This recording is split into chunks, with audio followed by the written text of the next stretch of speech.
seeing you again, even if it's virtually. This is wonderful.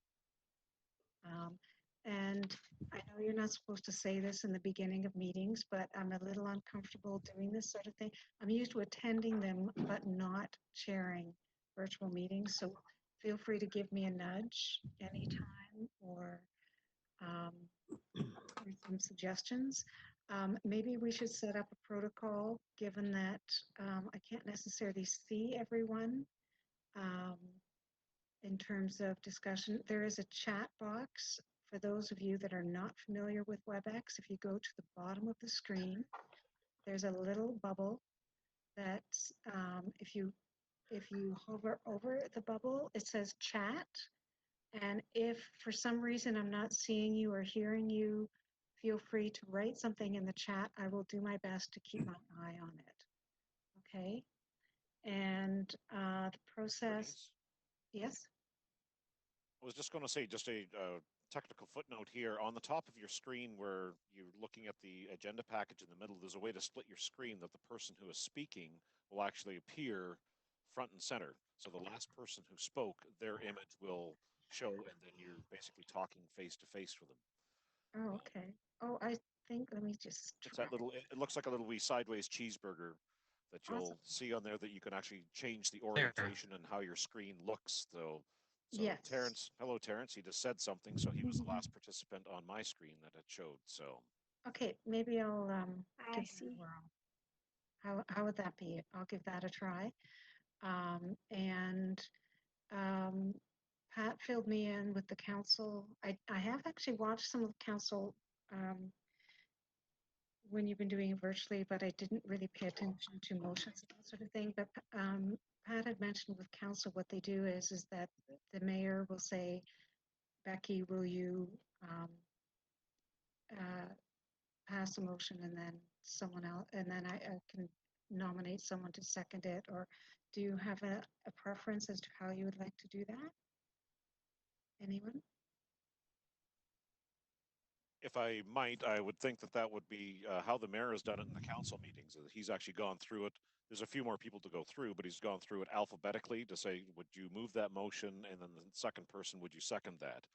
Oh, okay. And then at the call of the chair would be the one who would determine if the chair cannot hear if the participant is speaking, then he would tell the participant that he cannot be heard, instead of someone coming on and saying, oh, can you hear me? He would just go ahead and just say, I cannot hear you. And then he would call for the vote again. And then if he still didn't hear anything, says, so moved or anything like that, especially for motions that require any moving for anything like that. And it was basically, I think it was easier for him just to go through the list alphabetically, or you can pick and choose, as maybe if you just spread things out, will you move it? Will you second it?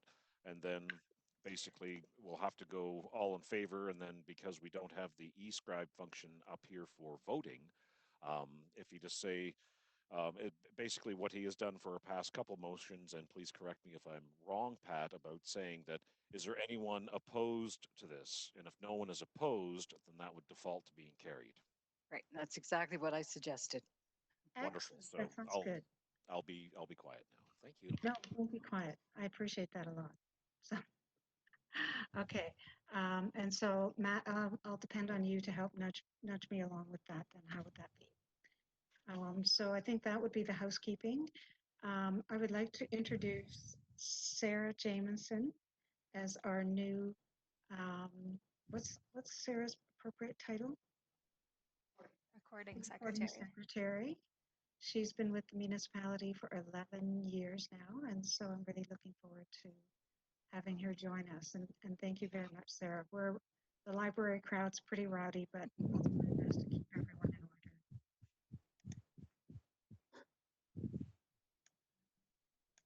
order. All right, so we'll move. I most sincerely apologize, but good practice, depending if you touch your screen, that if you're not speaking, to go on mute, because any microphone activity or any background, and it'll display your image first and foremost. So unless you're spoken to, not you, Bernice, you can have command all the time, but just for other people, because it will pick up you breathing and huffing and puffing and doing stuff like that. So if you're not speaking or motion, or if you would like to do something, then just make sure that you put yourself on mute, and it'll just make the meeting go better and there's not stepping going on. So thank you.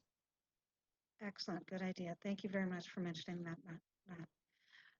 I believe everyone had the opportunity to take a look at the agenda. Are there any additions to or the agenda at this time?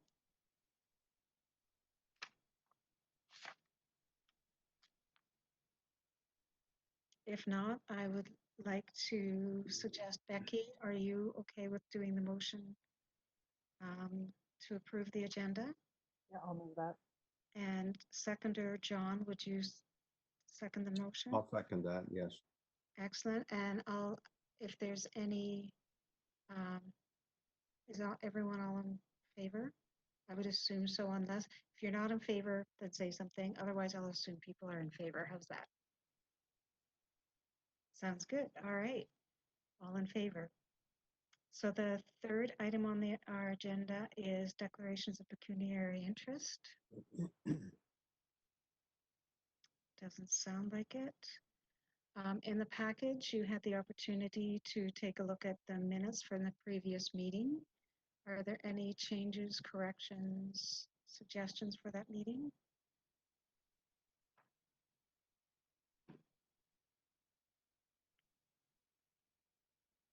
Okay, Leanne, if you're okay, I'll have you move to accept the minutes, and Terrence, I'll have you approve the minute, second the motion to approve the minutes.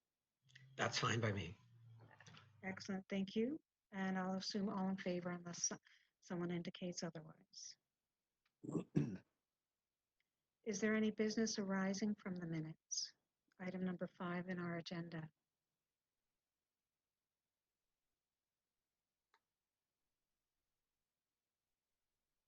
Doesn't sound like it, so we'll move on to number 6, which is correspondence. I certainly haven't had, well, I've had interactions with Opal and that sort of thing, but it was not correspondence. So Rebecca, is there any correspondence that you would like to share with the board? No, there's no correspondence to be shared. Okay, thank you. And number 7, the financial report. We have got a huge stack. I don't know about you folks. I took a look at it. Nothing seems to stand out to me. I would recommend, if that's all right, that maybe we look at it as a package. And then we just do the approval and second all at the end. Does that work for you folks?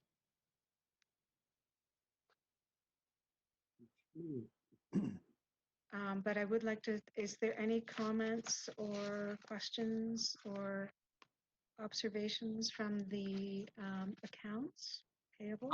I had one question. Yes. In our one budget, we had a line item for a van for $13,926. Was that the group part of the group purchase that we made for all the libraries in Perth County? Yes, that is the North Perth Library's portion of the purchase price of the van. And that was funded out of reserves. So I will looking at the report for the budget, I need to make a tweak so that it comes out of the right account, but it was funded out of our existing reserves, not our operational budget. Okay, that was my only question. I was just curious about it. Mm-hmm. Good question. I appreciate that. Any other questions regarding the extensive number of accounts that everyone had the opportunity to look at?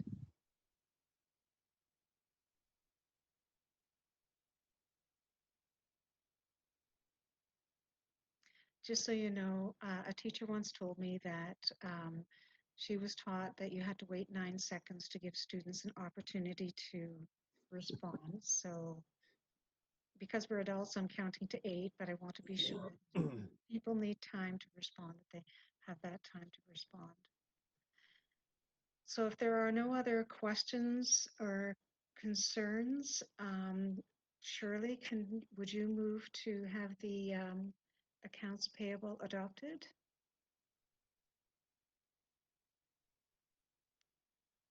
Shirley, if I'm not sure if if you would like to unmute yourself, you go to the bottom of your screen. And if you hover slightly Oh. to the left, are you good? Yes, So that's all right that you'll move I will to, second it. okay. Or And yeah. actually you'll move it and I'll then, move it, sorry. no problem. Thank you. Becky, are you okay with seconding? Yep, I can second it. Excellent, thank you. And silence will indicate that we are all in favor. Excellent. Now, Rebecca, I'd like to give the floor to you now because you're going to do the 2020 operational budget update, which I'm sure will be very interesting. There's not much of an update to give. Actually, we're in really good shape in terms of our budget at this point. I think that is given current situations with myself and with COVID. And so we are in a good position with our budget right now.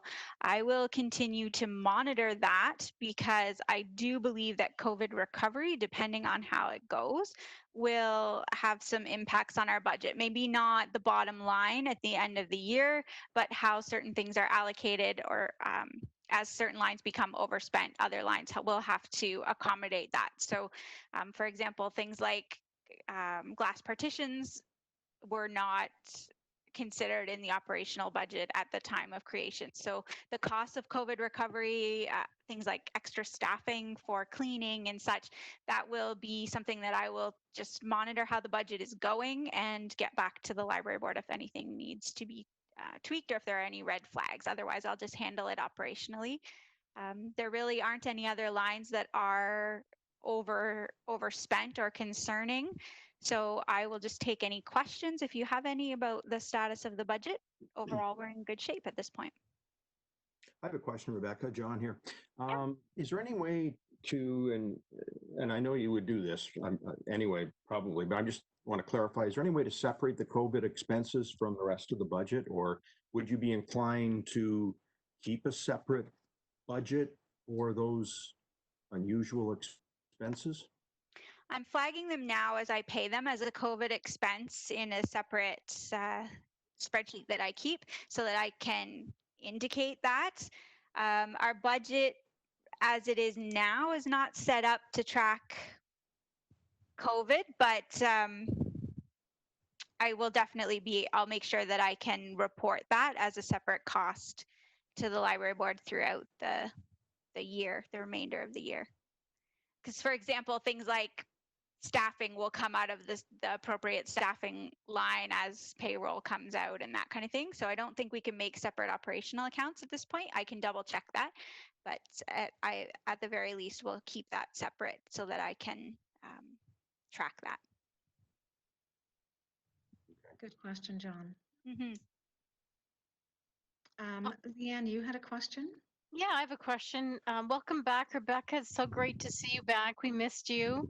Thank you. And it's great to get together again, and even if it's in this way too. My question is just around, it is around budget. It's just around some of the repair that we were hoping to do, just like minor repair. And if that's going to be something that you'll be thinking about in the next little while, just wondering if that's kind of going to be able to go ahead. Any thoughts on that, Rebecca? Are there specific minor repairs that you're referring to? Well, I know that we were kind of waiting on the grant, and we haven't heard on the grant, and I understand that. And I'm just concerned about the condition of the Listowel Library, and wondering if there's anything in the current budget that you'll be doing, say over the summer or in the next little while, about some of that repair. And I know that we don't know about a grant, but I just wondered if there's anything that you're thinking about doing. Mm-hmm. So in our capital budget, we do have some projects for Listowel to take care of. So one of them being there was some painting that needed to be done, and the closure presented a great opportunity to get that looked after. So the painting has been looked after, and that's very minor, but cosmetic and looks really great to not have biffed up drywall in places and things like that. It just shows pride of ownership of the space on the interior. We do need to address some of the masonry things. I'm going to pick that back up as time permits with the maintenance staff, some of the things that can be done in-house and whether or not things need to be outsourced in that regard. And COVID recovery and the need to change traffic patterns has meant that I also need to press the gas a little bit on trying to get those push buttons on the exterior front doors for listable as well. So to me, those are the top of mind things. Definitely want to make sure that the building is as watertight and safe as we can get it to be until we proceed with a major project. I noticed that wasn't looked after over the winter, so I've got to make sure that, you know, at the very least we don't go another winter with that happening. So that's what I have top of mind. Does that address some of the concerns that you had? Yes, that's what I was thinking about some of that repair, sorry, given given the fact that there's just worries about the water damage that potentially could continue to happen. So, yeah. Yeah, I think that's a fair point. We do have operationally budget money for anything else that comes up. But yeah, we'll try as best we can to get to those other pieces as well. So at this point, we're somewhat at a holding pattern, but there are some things that are being addressed at this stage. Is that what I'm hearing? Well, grant announcements have just not come out, and I think that was determining how heavily we worked on certain things. But there are also other pieces of that just need to be addressed regardless of what the outcome of the grant application process is. So we will get rolling on that as best we can. Yeah. Okay. Any other questions or comments about the operational budget update? Do we need a mover and seconder to accept that or not? I don't, Rebecca, I don't It's for know. the board's information, so we can receive it for information or Let's receive it for information. That's good. Sure. Yeah. Okay. Unless there are any other questions, we'll move on to the Friends report. Becky, is there anything? I know we had email updates. The fundraiser we were to have in March obviously was canceled, but I think the intent is to try whenever we can, whenever David can come, to do it again. Originally we had a meeting scheduled for last night, but obviously I don't think it happened. I didn't go, so I didn't sign in, so I think there was nothing to report on, so we didn't meet. So it's too bad because I think there was a lot of good publicity for that. So we'll see what happens in fall. Yes. And hopefully, hopefully we can do the Christmas tree thing too, but who knows what November will bring. Exactly. Yeah.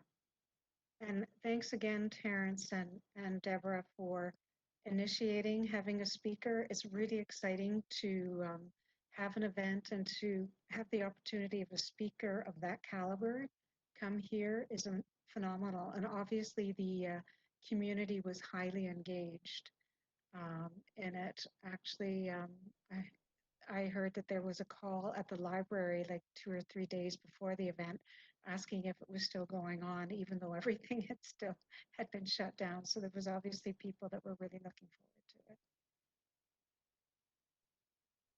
it. Any comments or questions for Becky? Okay.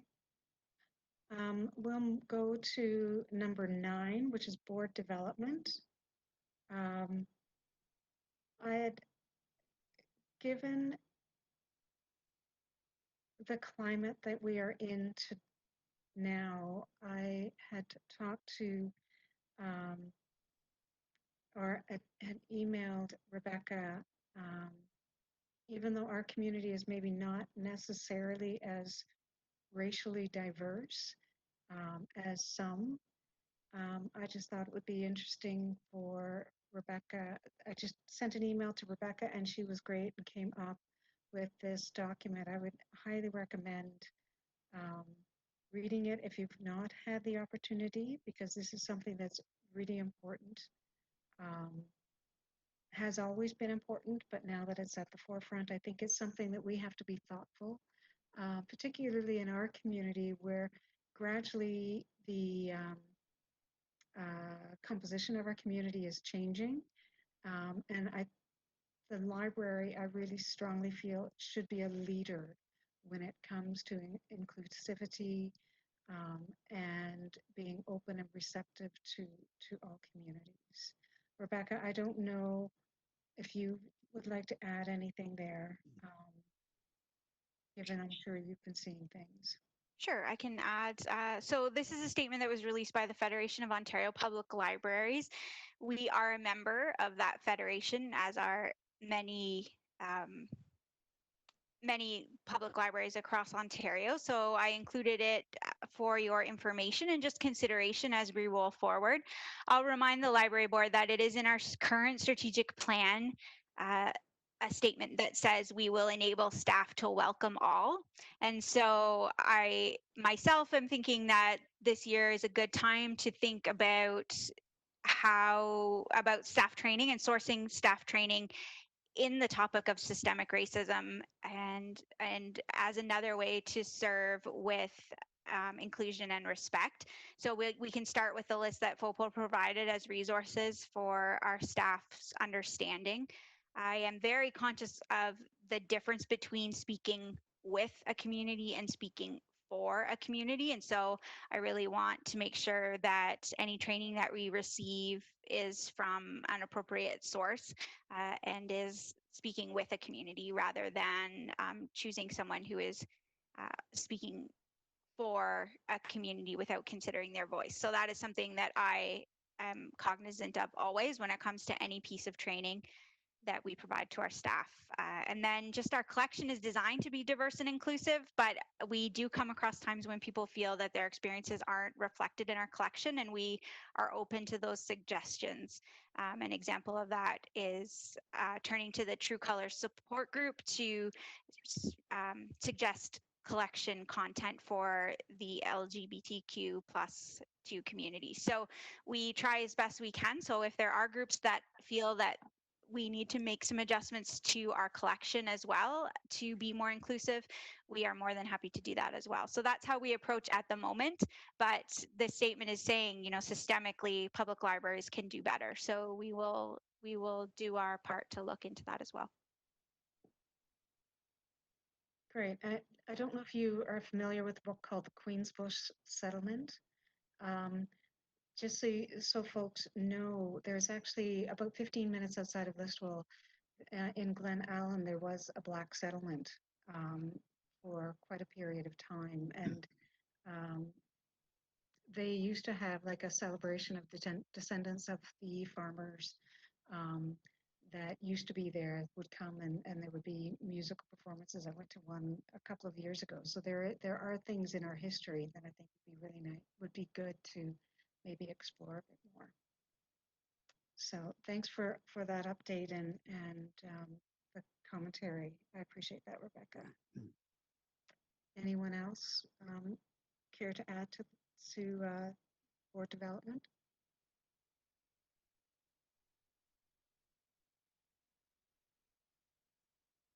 Okay, then we'll move on to new business. 10.1 Ontario Public Library Guidelines Reaccreditation. So this is a very brief update for the library board on this front. If you remember when we discussed our work plan for the year, the conversation about reaccreditation was in the forefront because we were up for reaccreditation this year. Due to the COVID-19 situation, I was approached by the Accreditation Guidelines Council and offered an extension until 2021, which I accepted. So we can defer that conversation and those thoughts until 2021, as opposed to trying to also fit that into 2020, or decide whether or not to put that off because of the pressures that 2020 is presenting for our library. So that is our update. We don't have to consider that until 2021, which isn't that far away now, but it is now not something that we have to work towards in 2020. Good move. Yeah.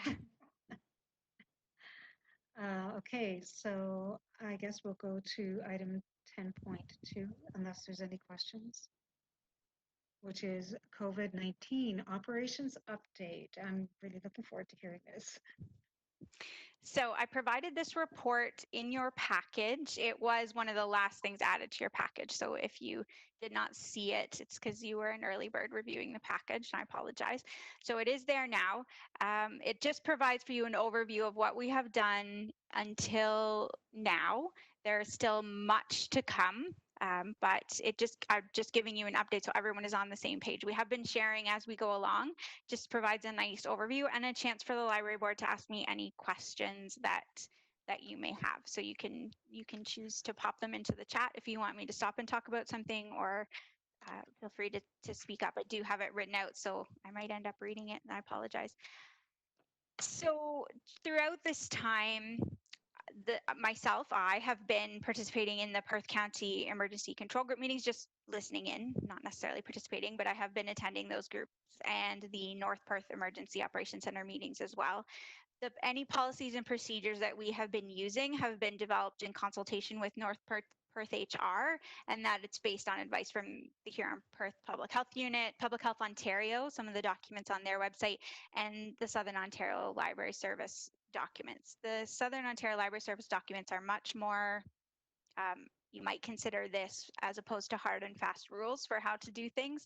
So in some regards, we have received very small amounts of directions. We have received support from SOLS, no doubt, but very small amount of hard line direction. So a lot of libraries you will find, if you are following different libraries across the province, are all doing things in different ways, and that is true across Perth County as well. So that came to light right away in the initial closure. So a lot of libraries, North Perth and Perth County was the last public library to close when we were ordered to close because of the emergency orders declaring public libraries closed. During the closure, full-time staff worked a combination of in-office and from home, ensuring all the time that telephone and email inquiries were being responded to, which was nice for continuity of service for our community members. It allowed people to just call in right away and ask questions instead of sort of supposing and listening to speculation from other, based on other things that they've seen. So we were able to get information out to the community by telephone as well as by our social media feed. Our digital services librarian was monitoring social media feeds, working on our website, and also working with customers to get digital services up to speed. They developed a process to create library cards online so that people who didn't have a library card but wanted one could get one without having to come into the building. So that was also something that was created during the initial closure. Our book returns remained open at all times during the closure, and our staff provided or checked them in using quarantine procedures and safety procedures to make sure that they were safe, but the material continued to come in, and that actually made it easier for us to move into future stages because we had already processed that. Some libraries had no staff in the building at all in Perth County, and their book drops were closed completely for the entire duration until phase 2 stage 1 was announced by the province. So that put us ahead. So it is very much due to the work of the full-time staff who were carrying things before I returned to work that we were able to move as quickly as we could once the province gave us a go-ahead to go a little bit further. They completed physical inventory projects at all of our locations during this time, which will be helpful when we do the move for Moncton, because when we are running reports, everything will be completely up to date and the collection has been looked at. So that is a major project that was completed during that time as well. They promoted, supported, and developed the digital services. They collaborated with Parks and Rec on virtual programming. They participated in that virtual program guide that was released by Parks and Rec.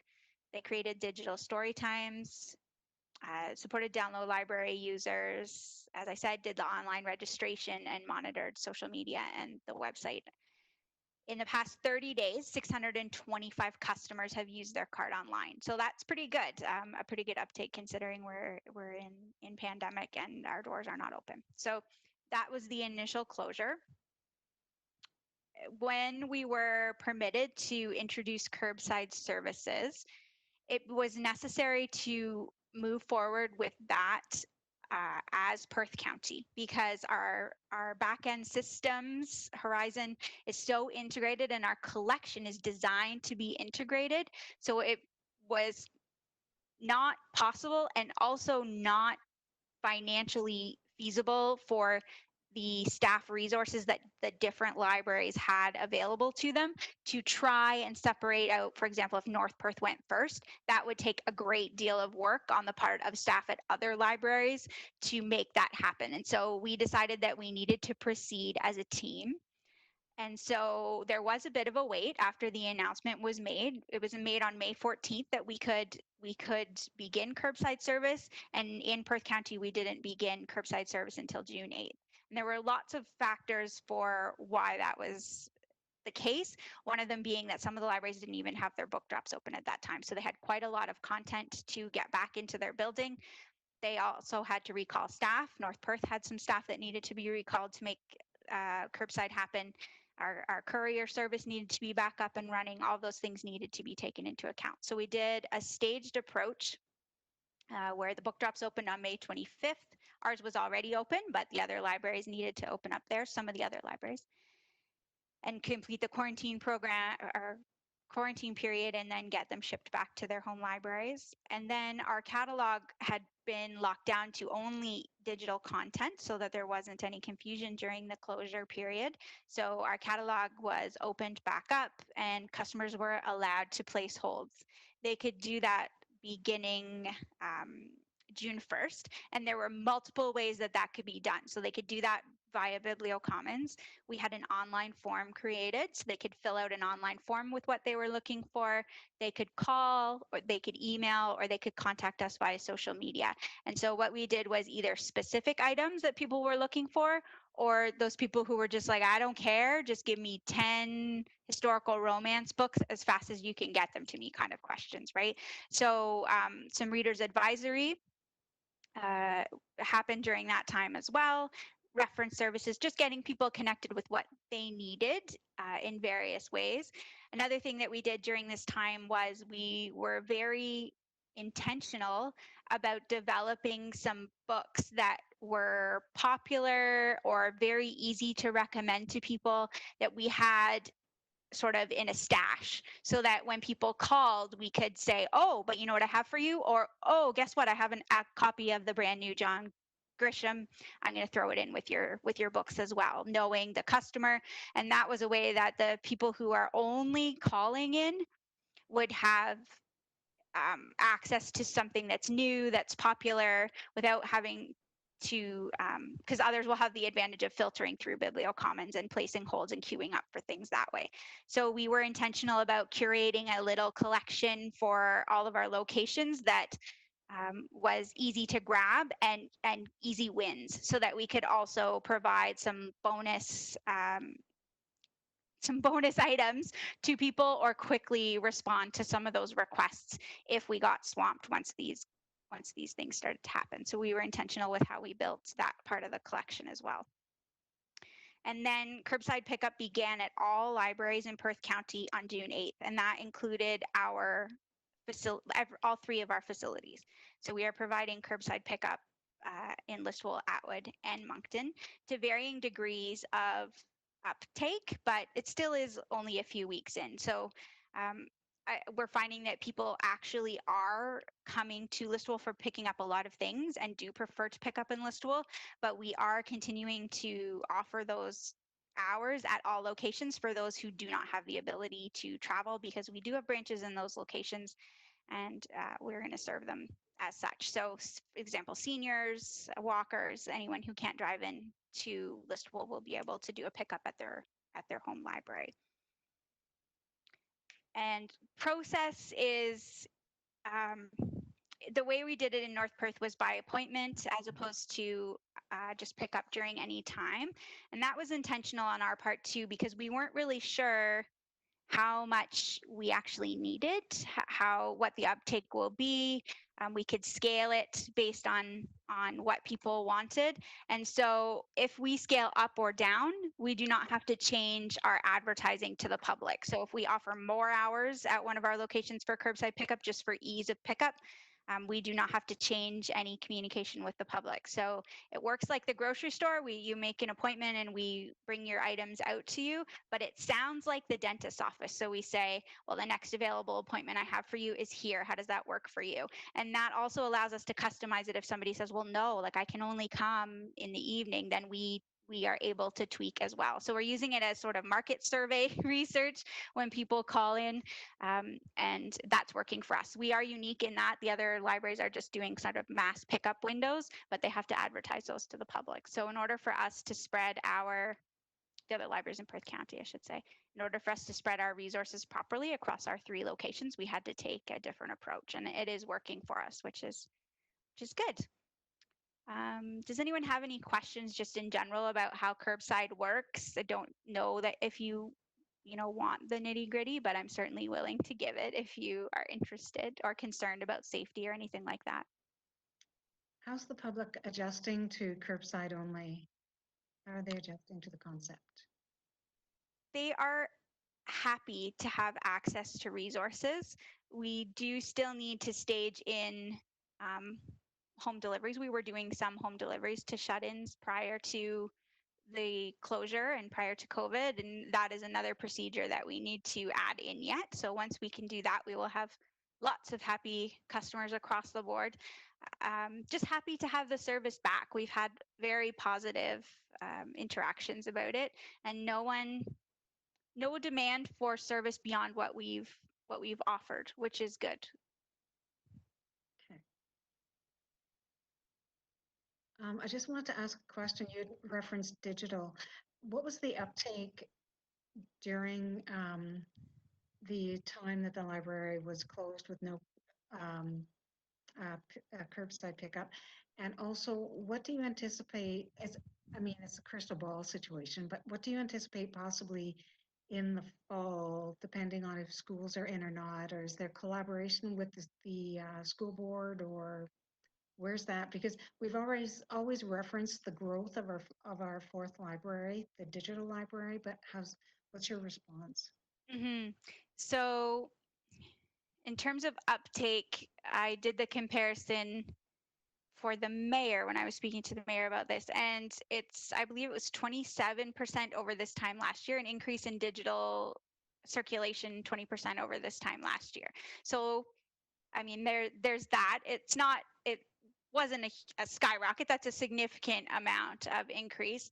In terms of the schools, what I found in my own experience and what I've heard from others is that the school had really specific resources that they wanted, and I guess there are some school board folks on the line too to talk about that, but some really specific resources that they wanted to use for reading because it allowed them as teachers to track what was being read and monitor progress. And so not a lot of our resources were used specifically to do with learning at home. Yes, some here and there for projects and such, but there's a lot that was offered through free apps or through our school board anyway, for reading. So just taking our experience, there are specific things that the reading has to be done on as opposed to just reading off of the library's tumble books. So there was some promotion of the library's materials for online learning, but also the school board had to have things that they could track and deliver equitably across all of their students, right? So we did provide some content for teachers who asked specifically, so some specific story times and things like that for teachers who asked. And looking forward to September, I guess it will be a crystal ball to see how we are integrated into any plans for learning. Did that answer your question, or is that just a ramble? No, it was great. Good. I always like to learn more. So then sorry, did anyone else have any question before I move on to? It's just me. I just wanted to mention to you that Souls has had a number of webinars on reopening and the coronavirus. And I did keep Sherry informed of what was said. We have an important one coming up next Thursday, and I'll share any information. And it is about reopening. If you likely have the information as well, based off what I read in front of me right now. But I will share anything I get from the webinar next Thursday in regards to opening libraries in Ontario. Thank you. That'd be great. So then the last little bit of my report is introduction of limited on-site services. So we are working right now on the next step that was announced by the province, and that is to begin limited on-site services is the direction that we were given. That one it varies greatly, the interpretation and how public libraries are doing that. What we are aiming to do, starting as soon as we can, hopefully sometime next week, is to include use of our public computers and Wi-Fi on an appointment only basis at all 3 of our locations, because computer use is one of the things that was greatly missed by our community. Even though Wi-Fi access was available outside of our facilities, we put the password on the building, and if you wanted to sit outside, you could use the Wi-Fi.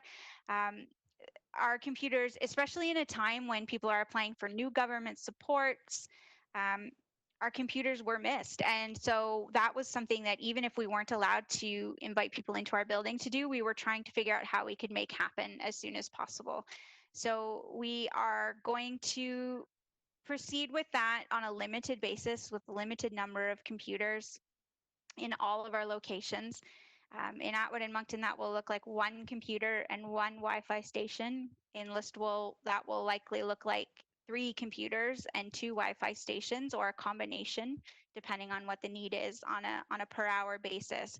We are also able to introduce printing from home based out of our Listowel location. So that's a service we had prior. If people just needed a quick print, they could send it from home, from their device at home, and then come and pick it up at the Listowel Library. So we will offer that, and offer that as a curbside time slot. So you can come and pick that up in a window. And we are also looking to introduce faxing as well as a curbside service, because a lot of our community also fax in. People are required to fax in reports to different government agencies at the end of the week or the end of the month. And that is something that is also missed in our community. So this is important to us. This is something that we really wanted to introduce as soon as possible. I am learning that North Perth is going to be the first in the county to do this. The other libraries are going to take longer to get to this. But again, our community is asking for it. So we are going to, as safely as possible, introduce this. So we have the ability in Listowel to have different entrances and exits used for curbside versus public computer use. And so that we can do this, we are going to just continue with curbside for pickup of materials. We're not going to be asking people to come into the building to pick up their holds at this point, because it allows us to just use the interior of the building for the computer uses at this point. And we're not being asked for more than that, because the province has not given permission for customers to browse or touch the items on the shelves. So without being able to do that, curbside is still a very good alternative for us to use. So that's what we're working on now, developing the protocols. It does require more cleaning of our public washrooms. So that is the piece that I'm working on now, and that will have a budget flex impact. We won't have to ask for more budget, but it will be a budget flex impact for us to accommodate some extra cleaning for that purpose. Did anyone have any questions? I just want, oh, sorry, go ahead, whoever spoke. Well, no, that was me. Rebecca, with the computer usage, is there a plan to, how can I put this? Limit the use of the resources to the computers, as opposed to getting up and going through the the stacks? Like, how would you manage that, or just matter of saying so and Yeah, come and go? And we aim as much as possible at our library to limit the number of no's that we throw in people's faces. So we try and limit the number of like keep out signs and so we're going to try initially to not have to like loop it all off with caution tape and that kind of thing. The way that our libraries are set up is that it's quite easy to see if you're standing at the desk, see the spaces that we've got set up for public computer use right now. We're intentionally placing them where we can see distanced, but where we can see what's going on. And the Wi-Fi spaces will be right in that fishbowl at the front of the library. So we are intentionally keeping the traffic to a certain area only. The entire children's side of the library is for curbside traffic, so that entire side won't need to be used by the public. They will need to get to the washroom and out the front door and to the computers. The way we have curbside working is one person is in charge of the actual curbside taking things outside, and one person mans or staffs the phone while during that time. So the person who is staffing the phone will be able to welcome, greet, monitor, handle the printing, handle that kind of thing. And we also have additional full-time staff most of the time in the building to help with that if it gets a little bit overwhelming. But we have the ability to throttle that. So if it gets, if 5 in the building is too much, we can adjust as well. okay, thanks. Leanne has a question. Thanks, Rebecca. Just wondering if you are aware of timelines for that next step, or is that just kind of a wait and see for that next step? Just curious. And the next step, I mean, is the computer usage, right? So Yeah. how long until I can implement next step? Is that what you're Yeah, like, wondering? or do you have a date, or is that just a wait and see around the computer part? Yeah, so by the province, we're allowed to do it. Okay. It's me figuring out the processes. Our initial goal was Monday because I don't know if it's been released or not, but it would line up with another municipal service that will be taking appointments. And so we were initially trying to aim for that. There may be a few things that we won't quite have lined up by Monday, but we are aiming for next week to start being able to book appointments for public computer use, barring any issues that we run into while we try and figure this out. But we've got cleaning figured out, and we've got disinfection figured out, and we've got like social distancing and staffing, scheduling, and all of that figured out. Cleaning, I'm still working on a staffing plan for the actual physical cleaning of the toilets and things like that. But Okay, and then the browsing of library will be later on when the government provides that next step, right? yes, yeah, Okay. Thank you. thank you. I just want to say to mention this afternoon, while I was working on some other things, I attended a virtual conference for small rural libraries. It was actually an American conference, and no surprise, their concerns are the same as ours, that there's equitable access to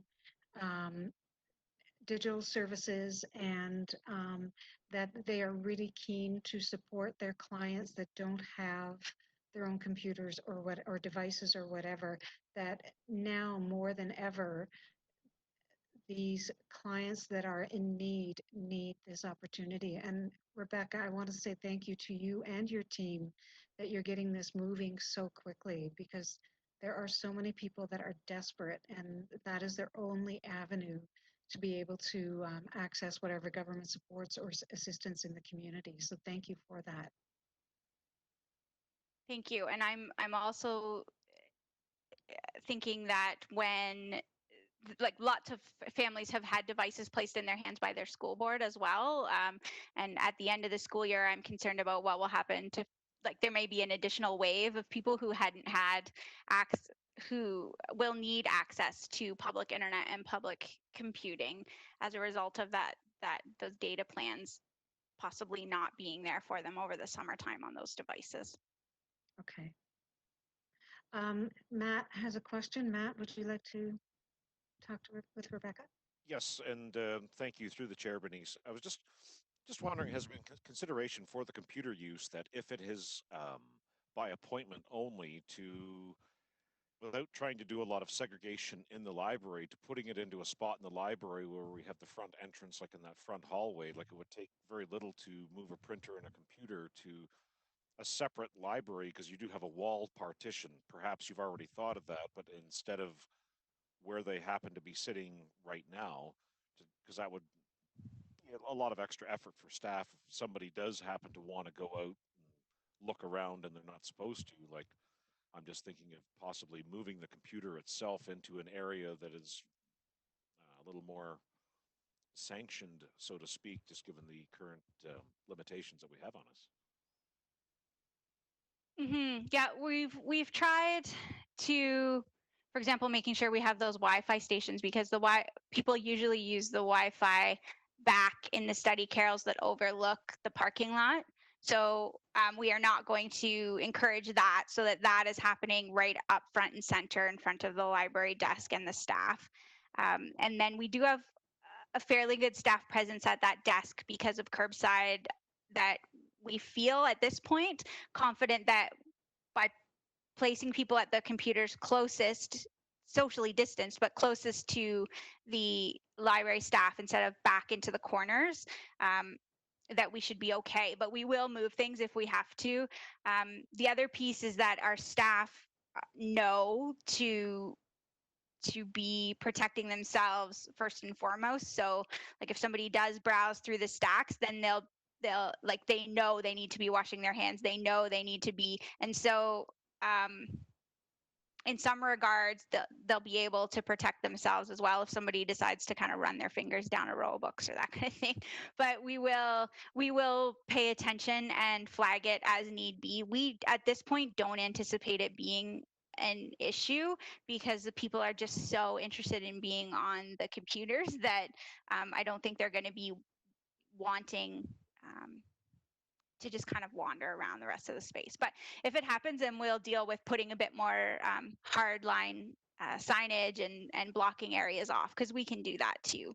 It's just that our staff with Curbside are walking in and out of those stacks getting materials, and so we don't want to make it something that's onerous for them to kind of navigate around too. Okay, thank you very much. Thank you.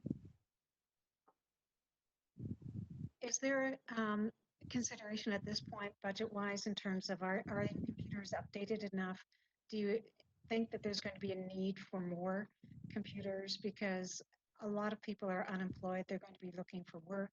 I know Partners in Employment is there, obviously, but they'll only have so many computers. They probably can get more, but you still might have that potential foot traffic for people searching for work or continuing to submit documents, etc. We do have a fair good number of computers in Listowel. We don't really have the ability to add them at the branches. We just don't have the space. A lot of it will depend on what the social distancing requirements are. And we can spread things around as much as network access and Wi-Fi access and electrical outlets, which in Listowel are kind of in wonky places, are allow, but a lot of it will come down to what we can operationalize socially distancing. In terms of updated computers, that is something that the municipality looks after for us, and I do insist. So, for example, we are often like the first to roll out something, because I insist that our public should be able to know how to use the most up-to-date software. So the most up-to-date Windows platform. If you're looking for a job, you need to be able to say you know how to use Word on the most up-to-date Windows platform. So I'm sometimes a little bit grouchy about that, but just because I feel like it's really important. And so I feel like our software is up to date for people who are job seeking. It really is going to come down to what the provincial requirements are and how we are able to social distance and monitor that piece until we're given direction to open up entirely. Okay, Are there any other questions for Rebecca? I don't see anything else in the chat window. It ties into the next piece anyway, so you can always I was ask more thinking questions.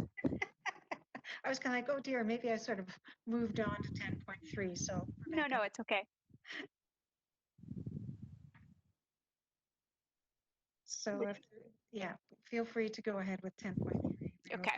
So I included this document for the library board's information. It is a highly operational document, but Bernice asked me to, if I could, include things that allowed you to make informed decisions when I ask you to make some decisions about COVID operations and moving forward. So this document was released by Souls.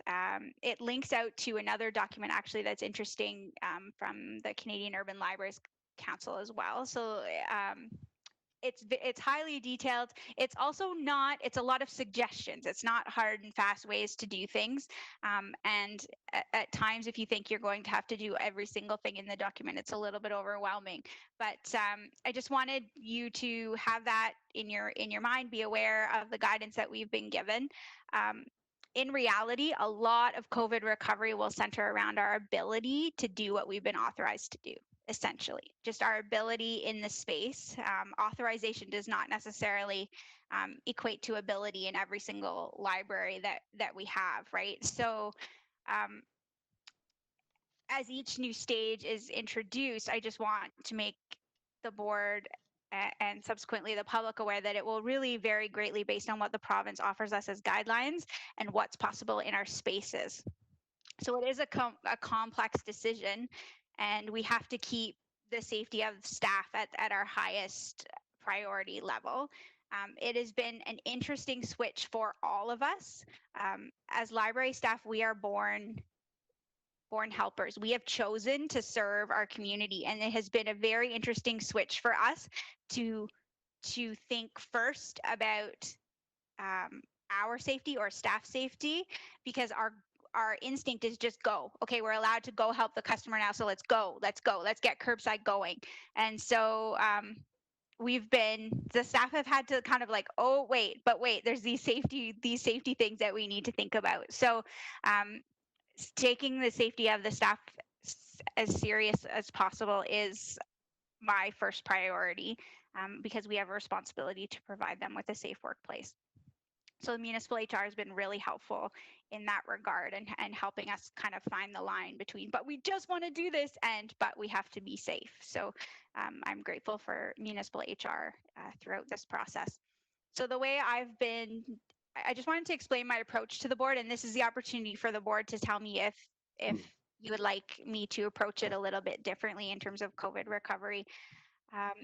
Has been just to evaluate each phase as it's released by the province and consider if it can be safely applied to all of our locations.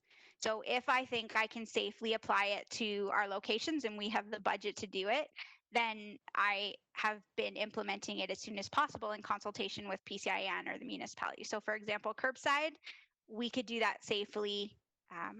I didn't need any board direction because I wasn't limiting anything. We were able to operationalize that fairly quickly. However, if I see a concern coming up with implementing a phase, then I would foresee that I would need to perhaps call a board meeting if it happens over the summer. And that would be if I need direction to not proceed with a step, or to proceed with a step in a limited way, or to wait until the restrictions lessen to a point where I can safely and accessibly do that within the spaces that we have. So an example of that might be, depending on what the restrictions are for social distancing, what if that only means I can fit a certain number of people in a branch at a time, or those kinds of things. So at this point, I've not encountered anything that I think I would need permission to not do, but some boards have given direction in certain areas because there wasn't capacity. So for example, if the library board has actually had their budget cut as a result of COVID, then library CEOs are going to boards for direction on how to proceed with COVID based on those cuts. we are not in that position at this point, touch wood. So I have not needed to ask for very much board direction. But if the board would like to be more included, I can certainly do that. I just have so far seen these as operational decisions. So I'm open to any comments on that. And if you support the approach where we plan not to meet until September, unless there's something that I don't think I can proceed with and need some board direction on. Matt has a question or comment. Thank you. Through you, the chair. Rebecca, as the CEO of the library, I certainly don't look so worried. I'm not worried. Sorry. The sun is hitting me now. I'm just squinting. Certainly, at least from a personal perspective, I fully trust everything that you do, that you're going to be taking all of the staff safety issues and ultimately our clients and customers issues and safety at the most paramount importance, that unless it happens to be some catastrophic budget amendment that needs to be done that would require board intervention, I'm quite content with how you're proceeding, because obviously there's obviously some hamstringing going on that goes on between whether it comes from the public health office or the provincial government or anything. And once they provide recommendations, and then you will provide accordingly, that I'm fully confident in the decisions that you've made. And at the end of the day, that's what you do and that's your job. Like if it comes down to an operational thing that's not going to significantly affect the budget, that you don't feel that you need board intervention on, then I have no qualms on, as one person, I have no qualms whatsoever in, giving you that length of rope to do that. So that I have full faith in you. And as far as I'm concerned, I think so does the board. Thank you. I appreciate that. Yeah, I agree, Matt. Okay. Any other comments?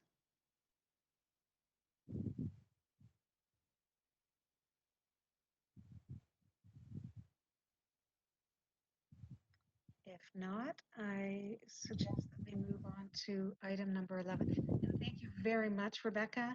That was very comprehensive and reassuring. And I appreciate the document as well. It made me appreciate even more the incredible learning curve and working curve all of you are doing. And you're doing it with a lot of grace and extreme efficiency. So I really appreciate that tremendously.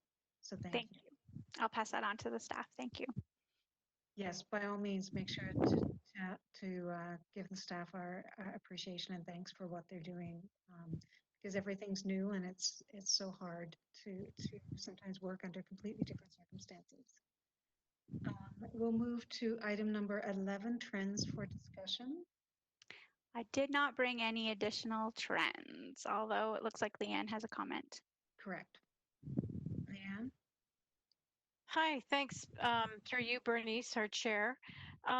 And I just want to kind of piggyback on what you were just mentioning, and that's to you, Rebecca. Are you finding this to be a tremendous amount of work because you're rethinking everything?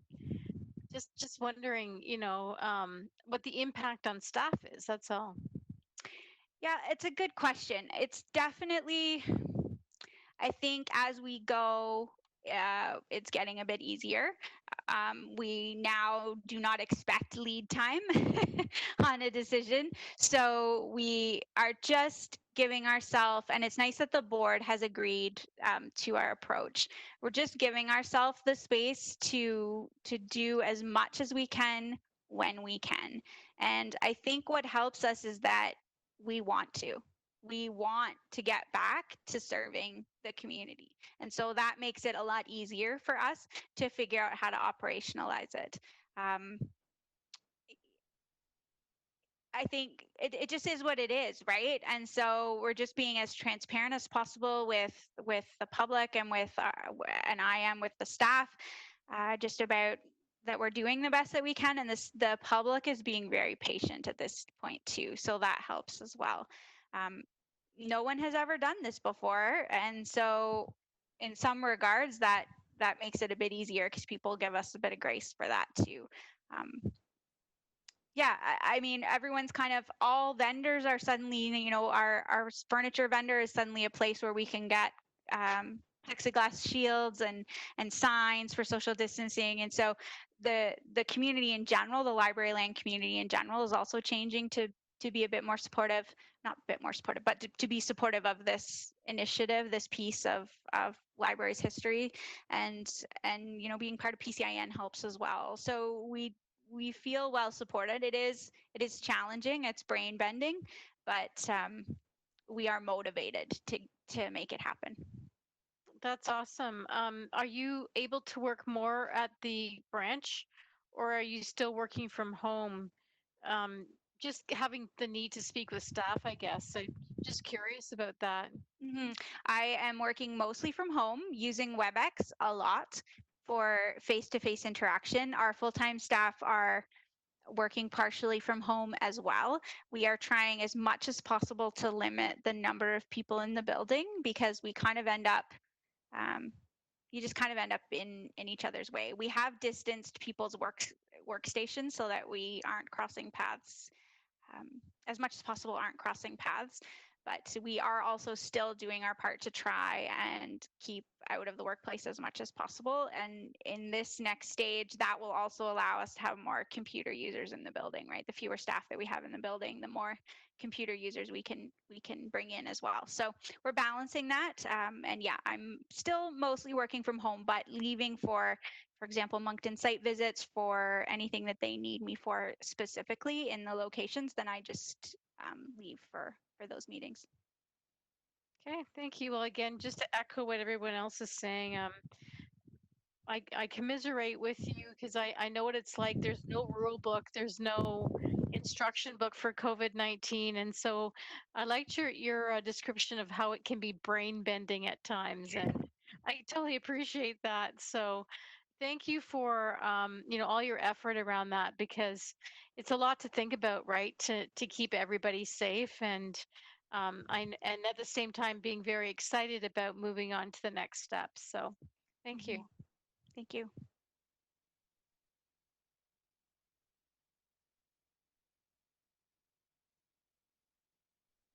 So if there aren't any other questions or comments, then we will move to item number 12, other business, which is the Moncton branch progress update. I was thrilled when you sent those photos. Absolutely over the moon. So That is pretty much how I feel every time I pull up to that site.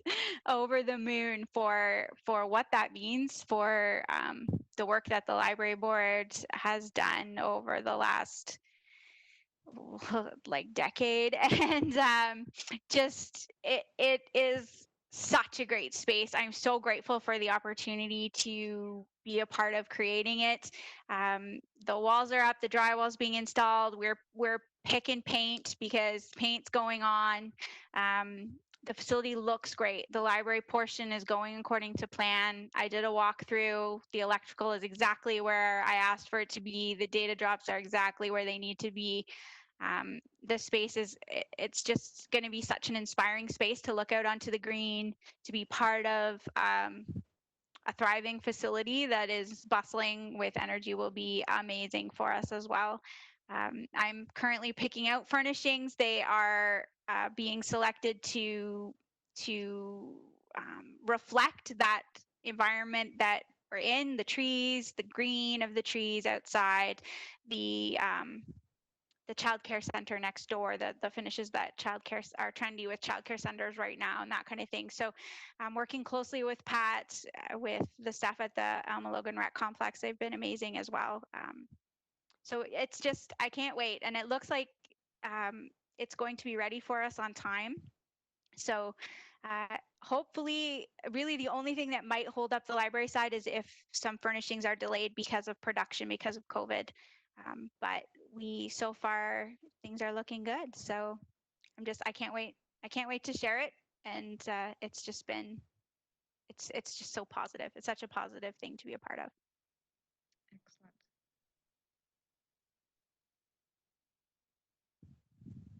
excellent. Any other questions, folks? I'm guessing there's no news on the hub or any inkling within the community if there's, okay. yeah, no, I have not heard anything new about the hub or the grant applications that we submitted for Atwood and the hub.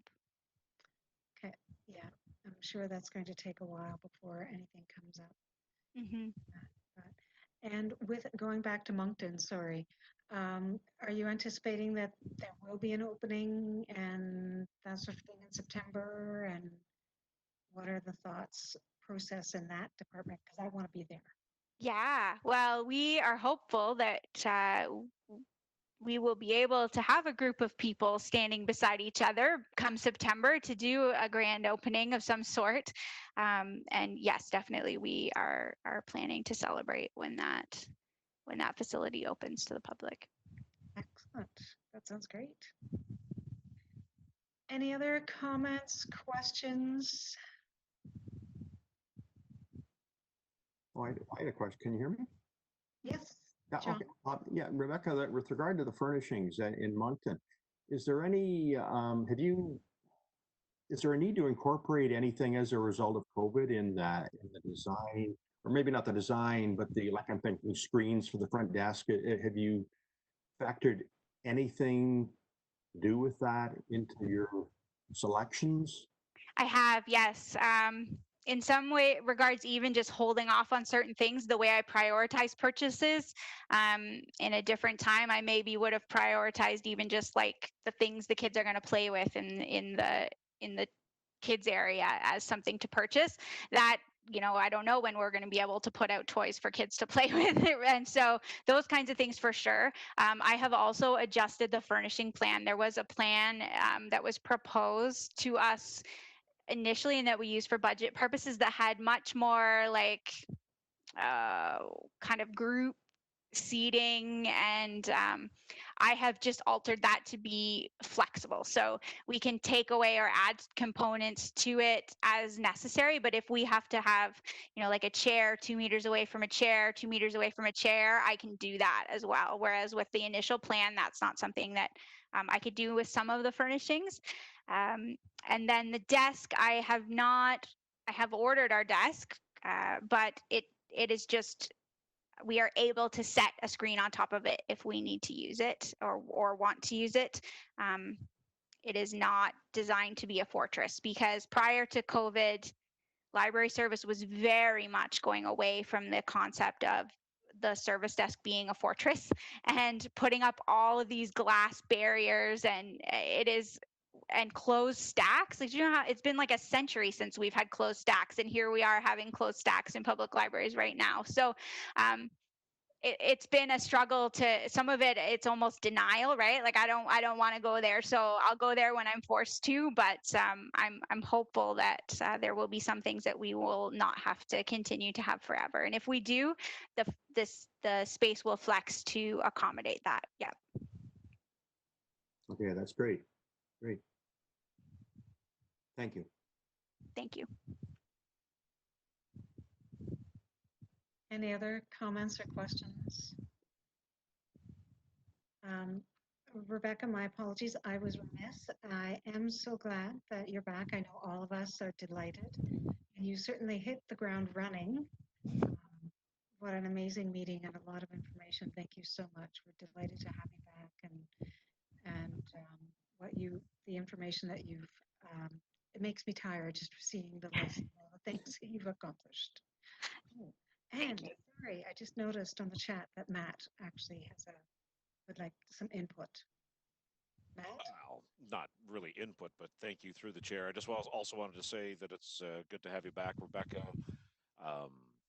Good job, and kudos to you for everything that is happening in this, like I'd said prior to the meeting, this twilight zone that we're in, for every aspect of our everyday lives.